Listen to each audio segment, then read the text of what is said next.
आज हम बिल्कुल बाजार जैसी मटका कुल्फ़ी बनाएंगे, लेकिन हम इसमें एक ऐसी सीक्रेट चीज़ डालेंगे जिससे ये मटका कुल्फ़ी बनेगी बहुत ही रबड़ीदार और बहुत ही ज़्यादा टेस्टी। तो आपको आज की ये कुल्फ़ी की रेसिपी सच में बहुत ज़्यादा ही पसंद आएगी। तो एक बार इस गर्मियों में ये मटका कुल्फ़ी की रेसिपी ट्राई करना तो बिल्कुल बनता है। तो सबसे पहले आप इस कुल्फ़ी का टेक्सचर देखिए, कितनी ज़्यादा रबड़ीदार और क्रीमी बनी है, बहुत ही परफेक्ट कुल्फ़ी बनी है। तो आई होप आपको आज की ये रेसिपी बहुत अच्छी लगेगी। तो चलिए बिना समय गंवाए शुरू करते हैं आज का स्पेशल मटका कुल्फ़ी का वीडियो। कुल्फ़ी बनाने के लिए सबसे पहले हम एक कढ़ाई या पैन लेंगे और इसमें हम डालेंगे 1.5 गिलास दूध। अब इस दूध को हम उबाल आने तक अच्छे से पकने देते हैं। अब हम यहाँ पर एक बहुत ही सीक्रेट चीज़ मिलाने वाले हैं कुल्फ़ी में, जिससे टेस्ट तो बहुत ज़्यादा बढ़ेगा ही, साथ में कुल्फ़ी बहुत ही रबड़ीदार और क्रीमी टेक्सचर की बनेगी।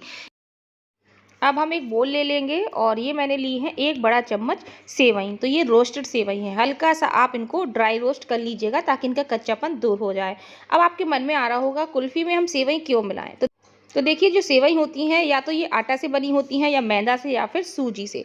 तो इन तीनों ही चीज़ों से बने होने के कारण जो कुल्फ़ी है ना, उसमें थिकनेस यानी कि गाढ़ापन बहुत अच्छा आता है, जिससे टेक्सचर बिल्कुल रबड़ीदार आता है और टेस्ट तो बहुत ही अच्छा आएगा। आपने शायद ही है सोचा नहीं होगा कि हम सेवई से भी इतनी बढ़िया थिकनेस दे सकते हैं, रबड़ीदार कुल्फ़ी बना सकते हैं। बहुत ही टेस्टी कुल्फ़ी बनती है।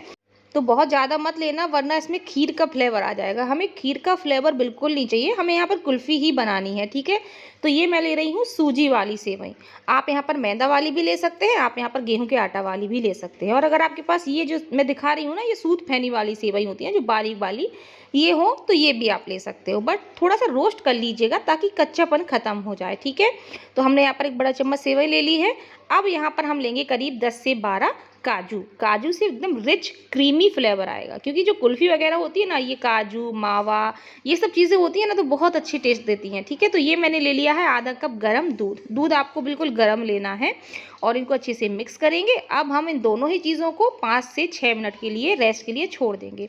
रेस्ट के लिए छोड़ने से क्या होगा, जो सेवई है ना वो दूध में गरम दूध के साथ बहुत जल्दी ही सॉफ्ट हो जाएंगी, जिससे पिसने में बहुत आसानी होगी। और काजू हैं ये भी दूध को सोख कर लेंगे और सॉफ्ट हो जाएंगे। तो चलिए इनको हम साइड में रख देते हैं। 5 मिनट करीब हो चुके हैं और दोनों ही चीज़ें बहुत अच्छे से दूध को सोख करके फूल चुकी हैं। आप चाहे तो सेवई को इस तरह से चेक करके देखेंगे ना, तो ये काफ़ी नरम पड़ चुकी हैं, बहुत ज़्यादा तो नहीं लेकिन काफ़ी हद तक नरम हो गई हैं। अब बस सेवई काजू दोनों को ही हम मिक्सी के जार में डालेंगे, साथ ही में जो दूध है इसको भी डाल देते हैं और इसका हम बढ़िया फाइन पेस्ट बना करके तैयार कर लेंगे। तो सॉफ्ट होने की वजह से ये बहुत आसानी से पिस जाती हैं। तो आप देख सकते हैं कितना बढ़िया इसका पेस्ट बन करके तैयार हो चुका है, ये देखिए। तो चलिए अब हम चलते हैं गैस की तरफ, क्योंकि हमने दूध उबलने के लिए पहले ही रख दिया था लो फ्लेम पर। तो यहाँ पर दूध में उबाल आ चुकी है, तो एक बार हम वापस से मिक्स कर देते हैं और अब हम इसमें डालेंगे चीनी। तो यहाँ पर मैं करीब 1 कप के लगभग चीनी डाल रही हूँ, क्योंकि जो कुल्फ़ी आइसक्रीम होती है ना, एकदम चिल्ड खाई जाती है और चिल्ड होने की वजह से इसकी जो मिठास है वो अपने आप कम हो जाती है। तो इसलिए चीनी थोड़ी सी ज़्यादा ही डालें, मैं सजेस्ट करूँ तो। फिर आप अपने टेस्ट के अकॉर्डिंग कम ज़्यादा कर सकते हो। तो चीनी को अच्छे से मिक्स करेंगे और डिज़ोल्व होने तक इसी तरह से लगातार मिक्स करते रहेंगे। तो चीनी अच्छे से दूध के साथ डिज़ोल्व हो चुकी है। तो अब हमने जो अपना पेस्ट बनाया था ना सेवई वाला और काजू वाला, इसको हम डालेंगे और बस लगातार मिक्स करते जाएंगे। तो कंटिन्यू आपको चलाते जाना है स्पैटुला से और इसको डालते जाना है। फ्लेम इस स्टेज पर बिल्कुल लो रखनी है, क्योंकि हमें अपनी इस कुल्फ़ी के मिश्रण को बहुत अच्छे से पकाना है।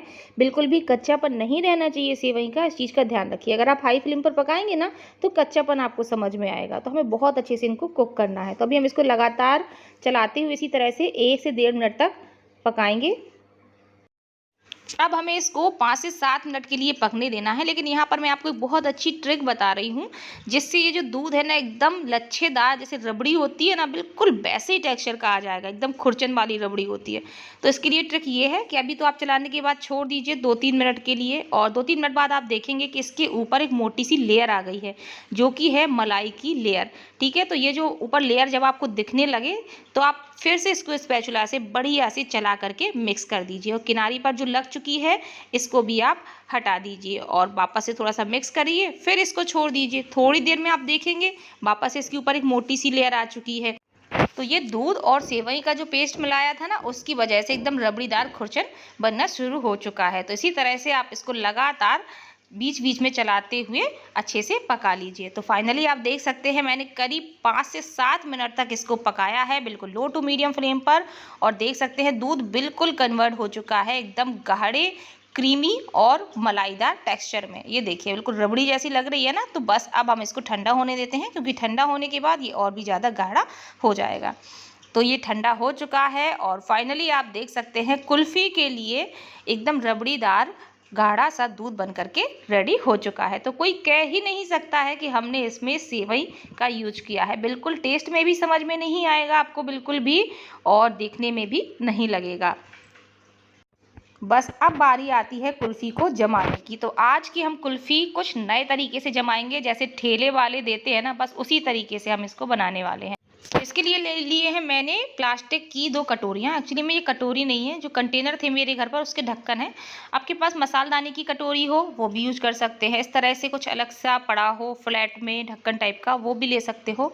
या नॉर्मली जो कटोरियाँ ये मोस्टली घरों में मिल जाती हैं, जो नीचे से बिल्कुल चपटी होती हैं, तो इनका यूज़ भी कर सकते हो, या किसी डिब्बे का यूज़ भी कर सकते हो। ठीक है, तो अब हम क्या करेंगे, ये मैंने प्लास्टिक की जो कटोरियाँ ले ली हैं, इसमें हम ये अपना गाढ़ा रबड़ी वाला दूध भरेंगे। तो बिल्कुल ऊपर तक हम दोनों में ही दूध को भर देते हैं। तो लीजिए दूध बिल्कुल ख़त्म हो चुका है और दोनों ही कटोरियाँ ऊपर तक बहुत अच्छे से फिल हो चुकी हैं। अब ये मैंने थोड़े से ड्राई फ्रूट्स ले लिए हैं, जैसे बादाम और पिस्ता। ये पूरी तरह से ऑप्शनल हैं, आप चाहे तो ऊपर से गार्निश कर सकते हैं, अदरवाइज स्किप भी कर सकते हैं। तो दोनों ही कटोरियाँ रेडी हैं कुल्फ़ी बनने के लिए। अब चाहिए इसके लिए हमें पतली वाली स्टिक, मोटी नहीं पतली वाली चाहिए। तो ये स्टिक मिलती नहीं है मुश्किल से, जो कुल्फ़ी वाले इस्तेमाल करते हैं ठेले वाले। तो इसके लिए मैंने क्या किया, ये जो आइसक्रीम वाली मोटी स्टिक होती है ना, इसको हमने चाकू की हेल्प से 20 से 2 भागों में कट कर लिया है। अगर आपके पास पतली वाली स्टिक हो तो कोई दिक्कत नहीं, ये सब तामझाम करने की ज़रूरत नहीं है। बट 1 मिनट ही लगा और मैंने इस तरह से इसको 2 बराबर हिस्सों में काट लिया 20 से। तो इसका मैं यूज़ करने वाली हूँ।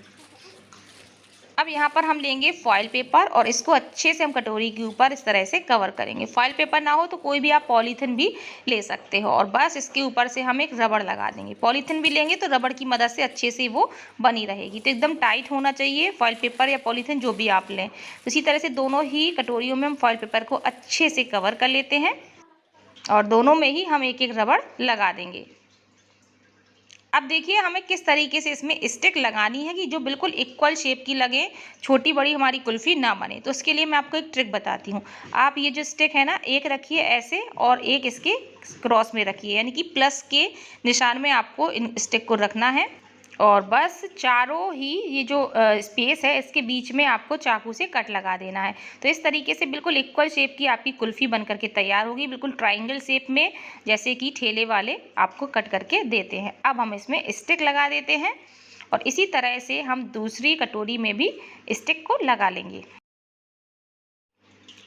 अब हमारी कुल्फ़ी जमने के लिए बिल्कुल रेडी हो चुकी है। तो इनको फ्रीज़र में हम छोड़ देते हैं 5 से 7 घंटे के लिए। सबसे बढ़िया है रात को या शाम को आप कुल्फ़ी को रख दीजिए फ्रिज में, सुबह आपको बढ़िया जमी मिलेगी। सुबह दोपहर कभी भी इंजॉय करिए। तो यहाँ पर मैंने भी इसको रात को ही रख दिया था, ओवरनाइट में ये बहुत अच्छे से सेट हो चुकी है। तो चलिए अब हम फॉइल पेपर को अलग कर लेते हैं और ये लीजिए तैयार है हमारी बहुत ही सुपर डुपर कुल्फ़ी। ये आप देख सकते हैं। अब हमें इनको डीमोल्ड करना है। तो ये कटोरियाँ थोड़ा सा बड़ी हैं, तो हम क्या करेंगे, इस तरह से हाथों की हेल्प से इसको अच्छे से शेक करेंगे, अच्छे से दबाते हुए। फिर हम चेक करेंगे कि ये घूमने लगी या नहीं, और जैसे ये घूमने लगे और इसको हम हल्के हाथों से खींच देंगे। तो देखिए पूरी ही कुल्फ़ी एक बार में निकल आई है और मैं आपको टेक्सचर भी दिखा रही हूँ कितनी ज़्यादा रबड़ीदार बनी है। तो बस अब हम इसकी कटिंग करते हैं। तो हमने ये जो स्टिक लगाई है पहले जैसी प्लस के निशान में लगाई थी ना, बस उसी प्लस के निशान में हमें चाकू से इसको कट करना है। तो आप देख सकते हैं फ्रेंड्स कि कितनी बढ़िया कुल्फ़ी बनकर के तैयार हुई है। ये देखिए कितनी आसानी से कट रही है और बहुत ही क्रीमी एकदम गाढ़ी रबड़ीदार मटका कुल्फ़ी बन करके तैयार हुई है। तो आपने मटका कुल्फ़ी कई बार बनाई होगी, कई बार खाई भी होगी बाज़ार से लेकर के, लेकिन आपने इस तरीके से शायद ही है कभी ट्राई करी हो। बच्चों को बहुत पसंद आएगी और जिसको भी खिला देंगे, मेहमानों को भी खिला देंगे तो वो भी बिलीव नहीं करेंगे कि आपने इसको इस तरीके से बनाया है। तो अब इसका आप टेक्सचर देखिए ध्यान से, कितनी ज़्यादा गाढ़ी रबड़ीदार बनी है ना, बिल्कुल मार्केट स्टाइल।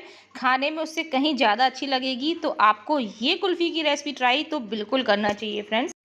तो भाई मेरे घर पर तो सब वेट कर रहे हैं कुल्फ़ी खाने का, तो आप कब बना रहे हैं कमेंट बॉक्स में ज़रूर बताइएगा। बनाने के बाद भी बताइएगा कि आपको कुल्फ़ी कैसी लगी। वीडियो अच्छा लगा हो तो वीडियो को लाइक शेयर ज़रूर करें। Thank you.